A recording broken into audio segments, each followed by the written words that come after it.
अस्सलाम वालेकुम friends, how are you? Welcome back to my channel. So guys, मैं हूं महमूद अल हसन और आज की वीडियो में आपको पढ़ाऊंगा पॉलिटिकल साइंस। तो पॉलिटिकल साइंस में क्या क्या पढ़ाऊंगा, इसका डेफिनेशन पढ़ाऊंगा, इसके मुख्तलिफ डेफिनेशन की कैसे ये डेफिनेशन जो है इसे डिराइव होते हैं। उसके बाद इसका स्कोप भी बताऊंगा, इसके इंपॉर्टेंस भी बताऊंगा, इसकी यूजेस भी बताऊंगा और सब चीजें इसकी बताऊंगा। आज हमारा फर्स्ट लेक्चर है और इंशाल्लाह आप लोगों को बोर होने नहीं दूंगा क्योंकि ये बहुत ही मजेदार सब्जेक्ट है, इसलिए कि हम इसको हर जगह यूटिलाइज कर सकते हैं। और इसका यूटिलाइज कैसे कर सकते हैं, यूजेस क्या है, वो मैं आपको बताने जा रहा हूँ। स्टार्ट करते हैं बिस्मिल्लाहिर्रहमानिर्रहीम। जैसे कि हम सब जानते हैं पॉलिटिकल साइंस क्या है, it's the study of state and government. इसमें दो चीजें हैं। पॉलिटिकल साइंस में क्या क्या चीज है, इसमें दो दो चीजें हैं। एक हमारे पास है स्टेट और एक है गवर्नमेंट। ठीक है, अब स्टेट और गवर्नमेंट से हम बोर हो गए हैं। क्यों? क्योंकि हम इसका मतलब ही नहीं पता कि यार इसकी जिम्मेदारियां क्या है। अगर मैं आपको थोड़ा सा इसके बारे में बताऊं तो आप अपने गवर्नमेंट का बहुत ज्यादा ख्याल रखेंगे और अपने गवर्नमेंट अच्छे होने की दुआएं करेंगे। कैसे? हम सब जानते हैं कि इंसान एक पॉलिटिकल या सोशल एनिमल है। क्यों? क्योंकि इसके जो बिहेवियर्स, इसकी जो ख्वाहिशात, इसको जो जरूरियात है, जैसे कि इसको खाना चाहिए होता है अच्छे किस्म का, ठीक है, या फिर इसको प्यार चाहिए होता है, इसको माँ बाप का प्यार चाहिए होता है, इसको सिबलिंग्स का प्यार चाहिए होता है, इसको सिक्योरिटी चाहिए होती है, इसको अपने फैमिली के साथ रहना होता है, तो इसको कहते हैं इंसान। बाकी खाना वगैरह ये तो जानवरों की तरह, ये इसका जो रिप्रोडक्शन वाला सिस्टम है वो भी जानवरों की तरह है, लेकिन इसके जो बिहेवियर्स है ना वो ये पॉलिटिकल और सोशल है। इसलिए इंसान को सोशल एनिमल कहा जाता है। ठीक है, अब इंसान की काफी जरूरियात है। जैसे अगर मुझे खाने की जरूरत है, तो जरूरियात हम कैसे पूरे करेंगे? जब हम इस दुनिया में काम करेंगे, इसमें काम करना भी पड़ता है ना। जैसे अगर सपोज मेरी जरूरत है, मुझे चीनी चाहिए, अगले बंदे को नमक चाहिए, तो ये नमक और चीनी कहाँ से आएगा? जब हम काम करेंगे, जब हम कमाएंगे तो ही ये चीनी और नमक हम हासिल कर सकते हैं। ठीक है, तो जब हम आपस में काम करते हैं, ये मैं आपको पूरा ये सीक्वेंस साइकिल बताता हूँ कि गवर्नमेंट की क्या क्या जिम्मेदारियां हैं, ठीक है, और क्यों इंपॉर्टेंट है। अच्छा, तो जब हम काम करते हैं, मर्द और औरत जो है आपस में कोऑपरेट करते हैं, कम्पीट करते हैं, मुकाबले करते हैं, तो उनमें जो है कभी कभी प्यार वाले एक दूसरे साथ प्यार से रहने लगते हैं, लेकिन ज्यादातर इनमें डिस्प्यूट्स, कॉन्फ्लिक्ट्स आते हैं, मसले पैदा होते हैं इसमें। क्योंकि हर कोई जो है अपनी अथॉरिटी को, अपना अथॉरिटी मतलब पावर, उसके जो इख्तियारात है वो अच्छी तरीके से यूटिलाइज नहीं कर सकता। सपोज एक बंदा कह रहा है कि यार मैं यहाँ का प्रोफेसर हूँ, तो यहाँ का मैं सब कुछ मुझे अलाउ है, और वो अगर एक जो चपड़ासी है, जो काम करने वाला बंदा है, वर्कर है छोटा सा या क्लर्क है, तो वो उस पर अपना क्या करेगा, हुक्म चलाएगा, उसको ऑर्डर करेगा। तो ये किसी के कानून में नहीं है। जितने इसके इख्तियारात है कि उसको अच्छी रिस्पेक्ट से कहा जाए, तो ये है हमारा ये हम लॉज और प्रिंसिपल्स बनाते हैं, उसूल बनाते हैं कि इस यूनिवर्सिटी के उसूल क्या है, फैक्ट्री के उसूल क्या है, दुकान के उसूल क्या है। वरना तो अगर मैं बड़ा हूँ, मैं अपने छोटे बच्चों को मारूंगा, उसको ला दूंगा, उसको किक करूंगा, उसको उसके साथ बॉक्सिंग करूंगा, मतलब तंग करूंगा उसको, तो ये नहीं है। ठीक है, क्यों नहीं अलाउ? क्योंकि हमारे रूल्स, सोसाइटी के रूल्स और प्रिंसिपल्स में ये सब नहीं है। और ये रूल्स और प्रिंसिपल्स कौन बनाता है? ये गवर्नमेंट। तो यार कितनी मजे की बात है, अगर हमारी गवर्नमेंट ही ना हो, ठीक है, हमारी हुकूमत ही ना हो, तो हम कैसे डिसिप्लिन लाएंगे सोसाइटी में? और डिसिप्लिन सबसे इंपॉर्टेंट चीज है। ठीक है, तो हम इस तरह कह सकते हैं कि the stronger the government, the greater the work of society. कितना अच्छा है ना? ये मैं लिखता हूं, एक सेकेंड, आप ये अपने साथ रखें कि सोसाइटी के लिए गवर्नमेंट कितना इंपॉर्टेंट है, तो आपको खुद ही पता चल जाएगा। द स्ट्रॉन्गर, ये आप लोग लिख ले, कॉपी पेन उठा के जो मैं यहाँ पर लिखूंगा आप लोगों ने साथ साथ लिखना है, क्योंकि मैं आपको इंपॉर्टेंट नोट्स देने जा रहा हूँ। ठीक है, the stronger the government, government जितना मजबूत होगा, एंड यहाँ पर आएगा द ग्रेटर द वर्क, ये मैंने खुद से ही बनाया है कि ये जो है ग्रेटर द फंक्शंस या वर्क ऑफ या द रिजल्ट ऑफ सोसाइटी। ठीक है, the stronger the government the greater the society, क्योंकि अगर गवर्नमेंट स्ट्रांग है तो सब चीजें बहुत मजे और बहुत ही लॉस प्रिंसिपल के साथ जो है काम करेंगी। ठीक है, यूनिवर्सिटी भी अच्छी तरीके से अपने स्टूडेंट्स को, स्टूडेंट्स अपने वक्त पर आएंगे, टीचर्स अपने वक्त पर आएंगे, या फिर फैक्ट्री में, ये सब जो है अब मैंने आपको थोड़ा सा इंपॉर्टेंस बता दिया। ठीक हो गया? तो ये पॉलिटिकल साइंस कितना इंपॉर्टेंट है, इसलिए कि हम हमारे लिए लॉज प्रिंसिपल्स बनाता है, हमको मुनज़्ज़म करता है, एक जगह हमको इकट्ठा करके हम क्या करता है कि आप लोगों ने ये काम करने हैं, आप लोगों ने डिसिप्लिन के साथ रहना है। तो ये बहुत ही इंपॉर्टेंट चीज है।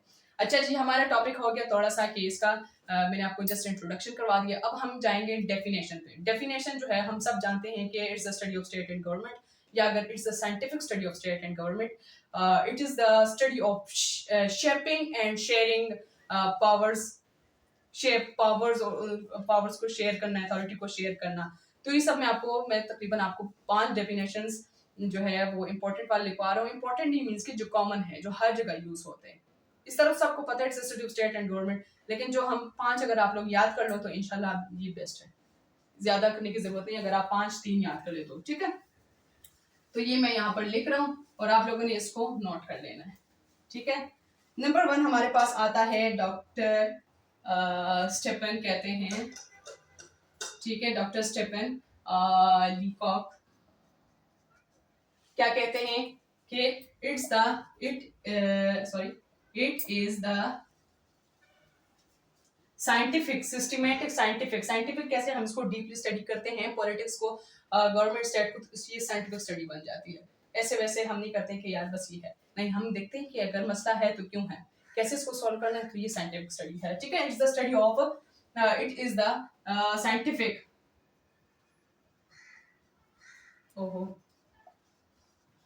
Scientific study of state and government. ये कौन कहता है? ये हमारा एक डेफिनेशन हो गया। ये डॉक्टर स्टेफन लीकॉक कहते हैं कि it's a scientific study, it's a scientific study of state and government.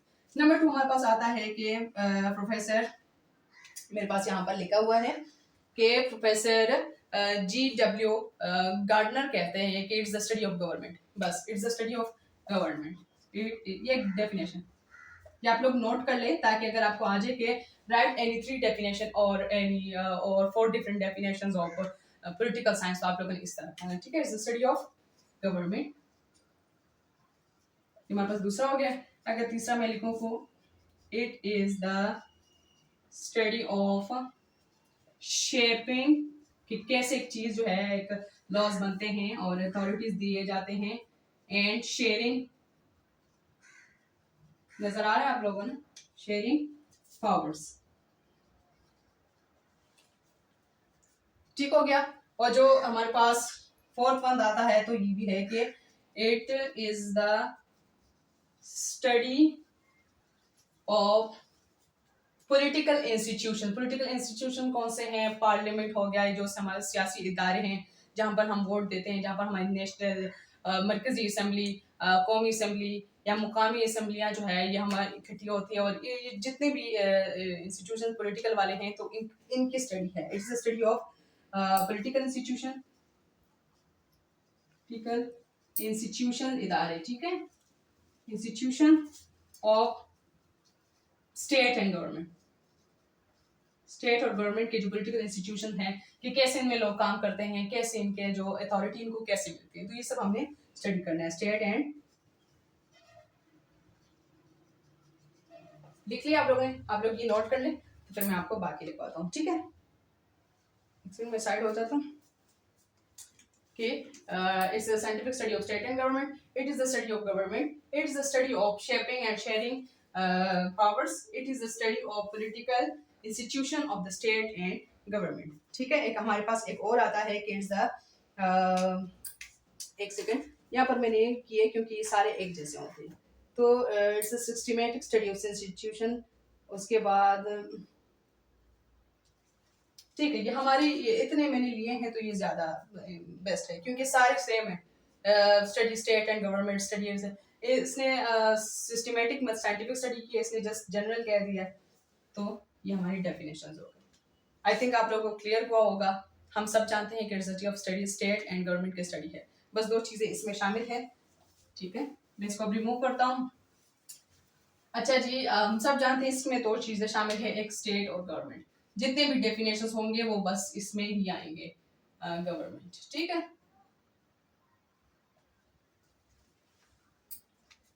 उसके बाद हमारे पास ये हमारा थोड़ा सा मैंने आपको इंट्रोडक्शन भी दिया है, हमारे पास क्या डेफिनेशंस भी आ गए, हमने बस ये वाली डेफिनेशंस करते हैं। उसके बाद हमारे पास आता है कि ये जो पॉलिटिक्स का वर्ड है ये ओरिजिन कहाँ से हुई, डिराइव कहाँ से हुआ है। ये हम जस्ट अभी हम इश्यूज डिस्कस नहीं कर रहे, जस्ट ये कह रहे हैं कि ये जो पॉलिटिक्स का वर्ड है ये आया कहाँ से है। भाई यार इतना मुश्किल वर्ड किसने चूज किया है। तो ये जो है ये किसने चूज किया, अभी मैं आपको बताता हूँ कि ये किसने चूज किया है और कैसे चूज किया है, कहाँ से चूज हुआ है, ये सब मैं आपको बताने जा रहा हूँ। आप लोगों ने बोर नहीं होना, क्योंकि अगर आप साथ साथ लिखोगे तो इंशाल्लाह आपका बहुत ज्यादा कवर हो जाएगा। मैं बुक से ही पढ़ा रहा हूँ और मेरे पास ये वाली बुक है जिससे मैं आप लोगों को पढ़ा रहा हूँ। ठीक है, ये मैंने रखा हुआ है ताकि जो इम्पोर्टेंट टॉपिक्स है वो मैं आपको पढ़ा देता हूँ। ओरिजिन कहाँ से हुआ है इसका, और की वर्ड आया कहाँ से है, तो ये एक ग्रीक वर्ड है, ग्रीक यूनानी वर्ड है, ग्रीक यूनानी, ये एक यूनानी वर्ड है, इसकी नानी का वर्ड है यूनानी वर्ड है। ठीक है, और ये वर्ड कौन सा है, ये पॉलिटिक्स नहीं है, ये वर्ड है पॉलिस। ये वर्ड क्या है, पॉलिस।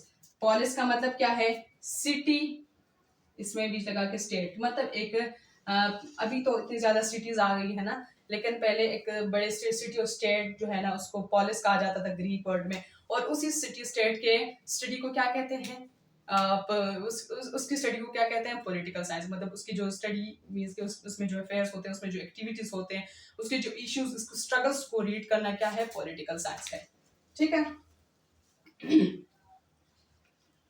तो हमारे पास ये आ गया कि ये इस चीज की स्टडी को क्या कहते हैं, पॉलिटिकल साइंस। सिटी स्टेट की स्टडी को पॉलिटिकल साइंस कहा जाता था। और ये 19th सेंचुरी से पहले पहले ये बिल्कुल इतना ज्यादा यूटिलाइज नहीं होता था। लेकिन जैसे 19th सेंचुरी में क्या हुआ कि जो इसके फाउंडर है, कौन से फाउंडर है इसके जो फाउंडर है अरिस्टोटल है। ये अरिस्टोटल ने इसका क्या किया, इसने फर्स्ट टाइम इस अपनी बुक में इसकी स्टडी की, इसके बारे में दिया, पॉलिटिक्स के बारे में। और वो पॉलिटिक्स की स्टडी देने के बाद वो क्या हुआ, वो उसका फाउंडर बन गया। तो आपको क्वेश्चन आ सकता है कि who is the founder of political science. आप कह सकते हैं कि अरिस्टोटल एन अमेरिकन, सॉरी वो है ग्रीक है, जाहिर सी बात है ग्रीक वर्ड है। तो ये एक साइंटिस्ट है और इसने क्या किया, इसने फर्स्ट टाइम इसके बारे में स्टडी किया और अब ये फाउंडर बन गया। सिंपल आप कह सकते हैं कि Aristotle is the founder of political science. कौन है, अरिस्टोटल इसका